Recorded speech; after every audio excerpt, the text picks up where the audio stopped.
I really do think more and more that it is just kind of we are transmitters for uh, these frequencies that are just kind of out and about there. I think that our process is very much reliant on being social, for me, being a social human being and going places and listening to what people are talking about and recognizing patterns in topics, in the way people are talking, or collective wants and desires that people seem to be feeling around us.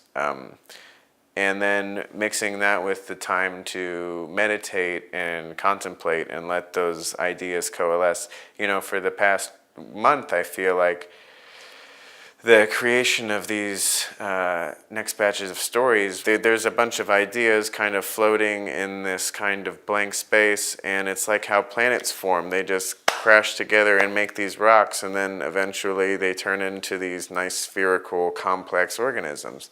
But for a long time, it is this very chaotic kind of globular floating environment that seems without order, but it does. There is a, whatever the opposite of entropy is.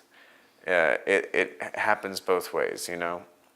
When I think a story, there's only been one story that I think we've told that we didn't fully let develop, and otherwise, I think the other ones, they're very much their own process, and they're their own planets.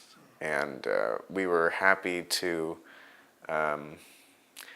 give control over to the episode to become what it wanted to be, while also consciously putting in what we thought was cool or what we thought was funny onto everyone.